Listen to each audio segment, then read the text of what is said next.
কি হলো? আর ওটা কে? মনসুরের বেটা আলম না? হ্যাঁ, বেশ করেছে, ঝেড়ে দিয়েছে তো, জানবে না গ্রামে আলো আনবে, গ্রামের মানুষকে শিক্ষিত করে তুলবে, এসব ঢপবাজি তো আর গ্রামের মানুষ শুনবে না। ঝেড়েছে, বেশ করেছে। কাশীবাবু, আপনার ছেলে শিবু আমার স্ত্রীকে অপমান করার চেষ্টা করেছিল, তার প্রতিবাদ করেছিল ওই আলম, আর সেই জন্যই ও আলমকে মেরে ফেলার চেষ্টা করেছিল। বাহ বাহ বাহ বাহ বাহ বাহ বাহ বাহ বাহ, সুন্দর গল্প ফেঁদেছে তো আমার পেছনে কাটি দেওয়ার জন্যে। যা, আমার ছেলে সমস্ত করেছে, আপনার প্রমাণ আছে কোনো? হ্যাঁ আছে, প্রমাণ আছে। হ্যাঁ, আপনার পুত্র ওই শিবুবাবু যখন পেদা ছিল ওকে, তখন আমি ওই স্পটে ছিলাম। তাই নাকি? তুমি ওই স্পটে ছিলে? জগাবুড়ো, তোমার চোখে ছানি পড়েছে, তুমি দেখলে কি করে? ওটা নিয়ে আপনাকে ভাবতে হবে না। ছানি কাটিয়ে দিয়েছে এরা, তাও বিনা পয়সায়, পরিষ্কার দেখতে পাই। তার মানে তুমি ওদের হয়ে কীর্তন গাইতে শুরু করেছো? হ্যাঁ, তোমার সুদে আসলে কত হয়েছে জানো বুড়ো? আরে রাখুন তো, এই, খালি সুদ সুদ আর সুদ। না, আপনাকে সব টাকা পয়সা আমি ফেরত দিয়ে দেবো ব্যাংক থেকে নিয়ে। আমার বয়স হয়েছে, কিন্তু বুদ্ধিটা এখনো কাজ করে, বুঝতে পারছো না? এরা আসার পর গ্রামে অনেক উন্নতি হয়েছে, সবাই কাজ করছে, টাকা পাচ্ছে, হ্যাঁ, লেখাপড়া করছে, গ্রামে আলো আসবে, এগুলো ভালো লাগছে না? না, এই জগা চুপ, একদম চুপ। আর একটা কথা বললে তোর বাড়ি আমি পুড়িয়ে দেবো। সেটা বোধহয় আর সম্ভব হবে না কাশীবাবু। গ্রামের অশিক্ষিত মানুষগুলোকে কিছুদিনের জন্য বোকা বানিয়ে রাখা যায়, কিন্তু কিসের কিন্তু? বাইরে কিসের তাকিয়ে কিন্তু? দেখুন, ওরা সবাই অপেক্ষা করছে। আলমকে মারার জন্য ওরা বিচার চায়, আমাদের ওকে চাই, ওকে সবার সামনে ক্ষমা চাইতে হবে। গিল্লি আর কি। আরে আমার ছেলে যা করেছে বেশ করেছে। আবার বলছি, তোমরা নিজেদের কন্ট্রোলে রাখো। এ গ্রামে আমি যা বলবো সেটাই আমার শেষ কথা। আমাকে ওভারটেক করে এখানে কিছু হবে না। আর হ্যাঁ, সুধার বাবাকে কি বলেছো তুমি? বিয়ে বন্ধ করে দেবে? এত বড় স্পর্ধা! আমি দাঁড়িয়ে সুধার বিয়ে দেবো? আমার নাম কাশীনাথ বাকাল।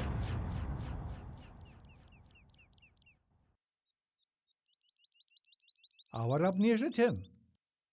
আপনার সাথে আমি কোনো কথা বলবো না। দেখুন মেসোমশাই, আমিও তো এই গ্রামের ভালো চাই। আমার তা তো মনে হচ্ছে না।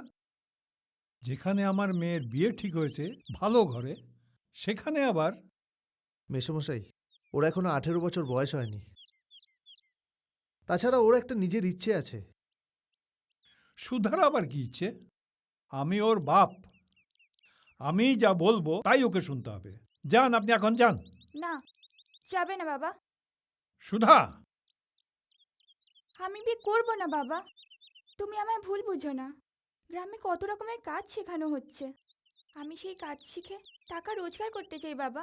আমি নিজের পায়ে দাঁড়াতে চাই বাবা। বিয়েটা বন্ধ করে দিন, হ্যাঁ। না হলে আমি বন্ধ করে দেব।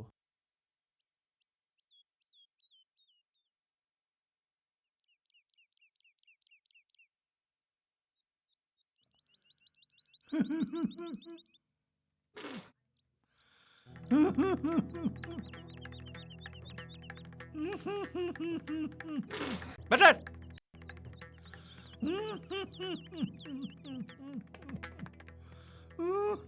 এই তোমার কান্নাখানা বন্ধ করো তো। এদিকে এদিকে সুধার বিয়েটাও বন্ধ হয়ে যাচ্ছে। তারপর কি করি বলুন তো? স্পর্ধা গরিব মানুষদের টাকার লোভ দেখিয়ে আলো দেখাচ্ছে। আলো শিবু। হ্যাঁ বাবা। দেওয়ালে পিঠ থেকে গেছে আমার, আর না, আর না। এদিকে সুধাও বলছে বিয়ে করবে না, সে কাজ শিখে কিছু পয়সা রোজগার করবে। তারপর তারপর তারপর কি? তারপর কি? ওদিকে গ্রামবাসীরা সব তৈরি হয়ে গেছে, তার উপর ছেলের বাড়ি গিয়েও যাতে সুধার বিয়ে বন্ধ হয় তার ব্যবস্থা করছে। পুলিশ দেখিয়েছে। পুলিশ? পুলিশ দেখিয়েছে? পুলিশ দেখাচ্ছি। এই গ্রামে একটাই নাম থাকবে, সেটা হচ্ছে শিবুর বাবার নাম, আর কেউ নয়। শিবু, এদিকে আয়, এদিকে আয়, জয়।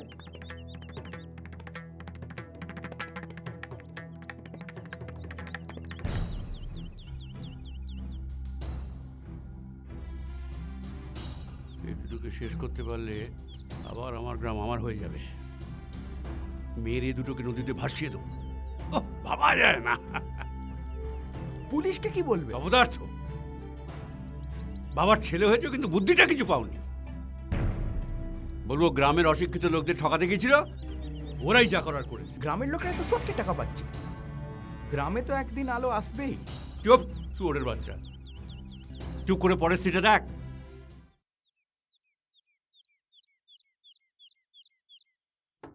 শুভ, আসছি। শুভ, Yeah. দরজাটা খুলে দাও তো। শুভ, শুভ। কি ব্যাপার জয় কাকা, আজকে খুব খুশি খুশি লাগছে? আরে খুব খুশি হব না? আরে দেখো এরা কি বলতে এসছে তোমাকে। শুভদা, বৌদি, হ্যাঁ, শুভদা, ভালো খবর আছে। কি? আমাদের গ্রামে লাইট আসবে। আচ্ছা ওই যে নৌকা করে বড় বড় স্তবক এসছে। আচ্ছা, ওই যে কি বলে না, ল্যাম্পোস্ট ল্যাম্পোস্ট। আমি না একটু দেখে আসি। হ্যাঁ, আসছি। চলো এসো, চলো, এসো। চলো, চলো। আমরা আসছি।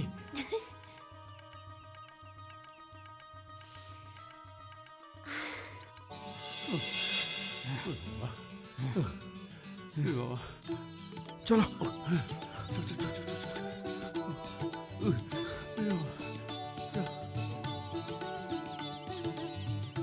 বাবা, এই, বাবা, বাবা, বাবা। আরে বাহ, বাবা, আহ, আরে বাবা,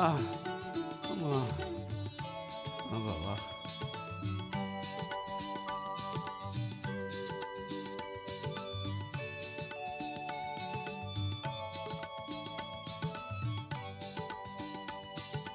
তাহলে দেখলেন আলুর থামগুলো বসছে, কাজ শুরু হয়ে গেছে, আলু আসছে।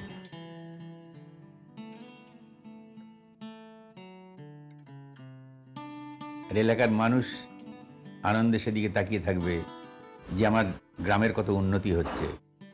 তার উপরে আলো না পড়লে তো মানুষ দেখতে পাবে না। ওই যে দাড়িওয়ালা লোকটা বলে গেছে না, আপন আলোকে আঁখি দেখিতে না পায়, আলো বাহির হতে আসে।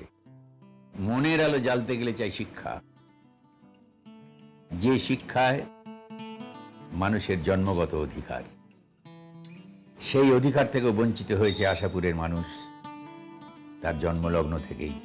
সেই শুভ ফিরে এসে সেই মনের আলো জ্বালাবার চেষ্টা করছে, যাতে করে মানুষের চেতনায় আঘাত লাগে।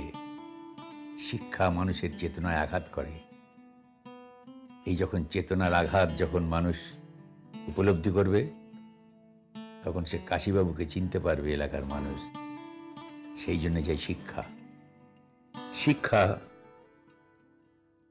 যখন চেতনার শ্রীবৃদ্ধি ঘটাবে, তখন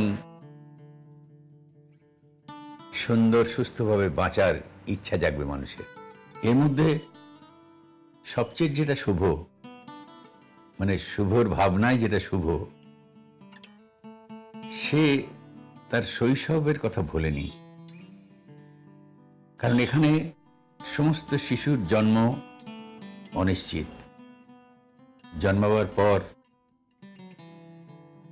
কতদিন সে টিকে থাকবে এই ভারতবর্ষের বুকে, তা তার বাবা মাও জানে না, কেউই জানে না। ফলে শুভ খুব চিন্তিত, যার জন্যে স্বাস্থ্য কেন্দ্রের উপরে তার নজরটা সব থেকে বেশি।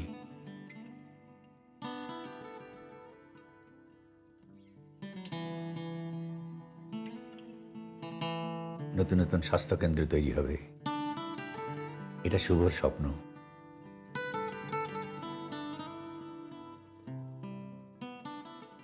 এর সাথে সাথে যেটা শুভর কর্মসূচিতে আছে, যে শিক্ষা হলো, কিন্তু উপার্জন, যে সমস্ত যুবকরা আছে, মহিলা যারা আছেন তাদেরও শিক্ষার ব্যবস্থা, বয়স্ক পুরুষ যারা আছেন তাদেরও শিক্ষার ব্যবস্থা। তো শিক্ষা তো হলো। এইবার শুভ ভাবছে যে এমন কিছু করা যায় কি যাতে করে এখানকার এই গরিব মানুষরা, যারা এখন সবে শিক্ষিত হবেন, বা যারা কিশোর বা শিশু, তারা তো পূর্ণ শিক্ষাটা পাবে। কিন্তু যাদের বয়স হয়ে গেছে,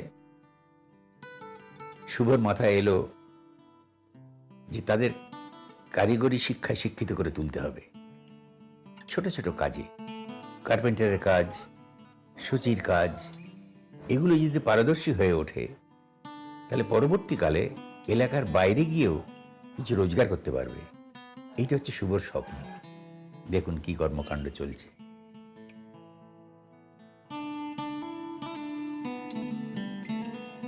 কিন্তু শুভ এটাও জানে যে এলাকার গরিব মানুষ তারা কিন্তু এই শিক্ষা নিতে আসবে না, এই প্রশিক্ষণে তারা উৎসাহিত হবে না। কেননা সারা দিন ভোর তাদের পাতা কুড়িয়ে, গাছ কেটে, কোথাও পুকুর পরিষ্কার করে এইভাবে তাদের জীবন কাটে, অর্থাৎ অর্থ উপার্জন হয় কিছু। তারা কি প্রশিক্ষণ নিতে আসবে? শুভ ভাবল যে ওদের ঠকানো নয়, ওদের ওই সময়টায় যদি কিছু হাত খরচা দেওয়া যায় তাহলে ওরা নিশ্চয়ই আসবে। শুভ সেই ব্যবস্থা করল। প্রশিক্ষণের সময় তারা কিছু রোজগার করতে পারল। এই উৎসাহে তারা সেখানে এসে ভিড় করতে লাগলো এবং তারা শিক্ষিত হয়ে উঠল। নানান কাজে তারা পটু হয়ে গেল, মানে পুরুষ এবং মহিলা উভয়ই। শুভর স্বপ্ন একদিন তারা বাইরে গিয়ে কিছু রোজগার করবে।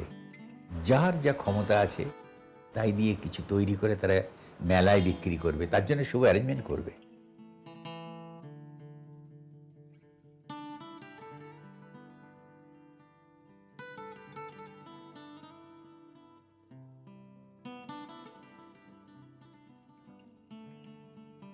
এই যে বিভিন্ন জায়গায় গ্রামের মানুষ তারা যেখানে সেখানে মলমূত্র পরিত্যাগ করে, উপায় নেই, তাদের প্রপার স্যানিটেশনটা নেই। শুভর মাথায় কিন্তু আছে এই হিসেবগুলো, তার কর্মসূচিতে কিন্তু সব আছে। দেখুন সেগুলো কিভাবে কার্যকরী হচ্ছে। জলে আন্তরিক হচ্ছে, আপনাদের বারবার আমরা বোঝাচ্ছি।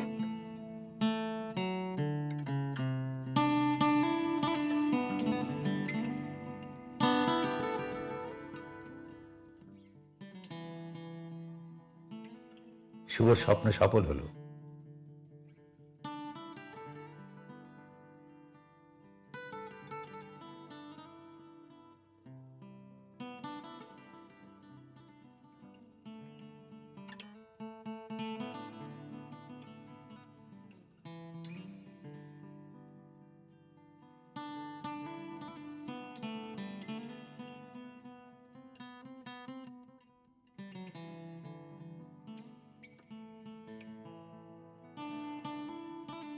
এই সেই গ্রাম, যে গ্রাম আমরা প্রথমে দেখেছিলাম। দৃষ্টি আমাদের একই আছে, গ্রামটা পাল্টে গেছে। একটা আদুর গায়ে ছেলে, আজ তার গায়ে একটা নতুন জামা, যেমন লাগে গ্রামটাকে ঠিক তেমন লাগছে। মজার ব্যাপার কি জানেন, গ্রামে যখন আলো এলো তখন গ্রামের ওই মানুষগুলো সেই আলোতে পথ চিনল, আর যারা অন্ধকারের জীব ছিল তারা তো আলো সইতে পারে না, তারা চলার পথে হোঁচট খেলো আর উঠল না। আসুন।